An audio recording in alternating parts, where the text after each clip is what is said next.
Substance use disorder is a disease that changes the brain. Here's how. Our brain releases a chemical called dopamine to reward us for doing what we need to survive, like eat, drink, and find shelter. And think about making connections with friends and family. It feels really good, so our brain tells us to keep doing it again and again. Here's the science of it. The dopamine level in our brain is about 50 on an average day. On our best day ever, like welcoming a new family member or getting that big promotion, our dopamine level soars to around 100. On our worst day, like getting fired or losing a loved one, our dopamine level drops to around 40. Most of us live in that 40 to 100 range on a daily basis. Using alcohol or drugs can elevate the brain's dopamine level to as much as 1,100. That's 10 times more than the brain's best day levels.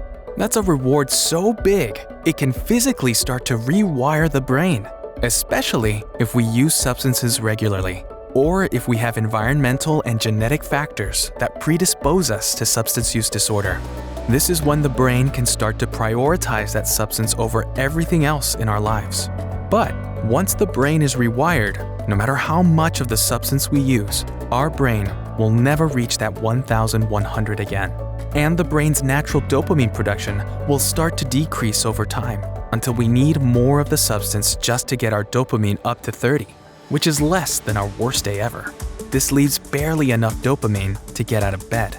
At this point, substance use isn't to get high, it's just to feel even close to normal, to be able to function. Everyone's brain chemistry and risk factors are different, but once the brain thinks it needs a substance to survive, it can crave it so intensely that it takes over our life. The brain of someone living with substance use disorder experiences intense, off-the-charts cravings. Through research using scans to look at craving activity in the brain, we understand just how intense the need for drugs and alcohol can be. When craving activity was measured in individuals who were severely dehydrated, their desire for water was overpowering. Visualize the size of that craving as a baseball. Individuals who went without food for several days displayed basketball-sized cravings.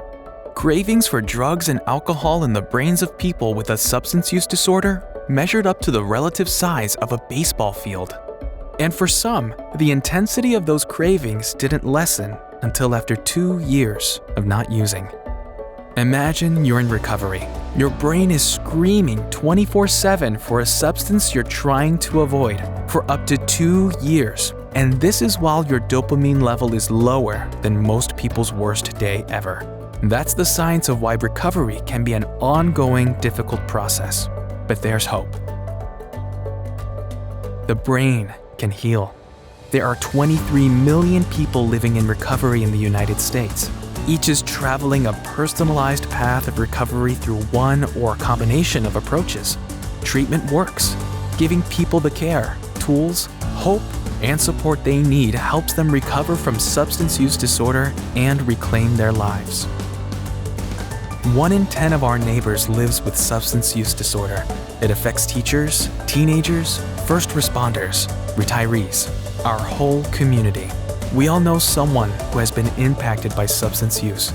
As a community, one of the best things we can do is to talk about it, share our experiences, work together to disrupt the stigma and break down barriers to care.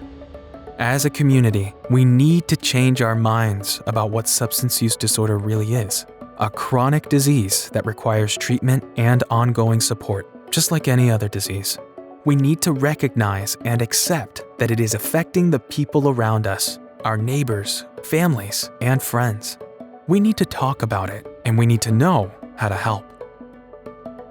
If you or someone you know needs help with substance use disorder, reach out for support. For more tools, stories of recovery, and ways to help people with substance use disorder, check out Changing Minds.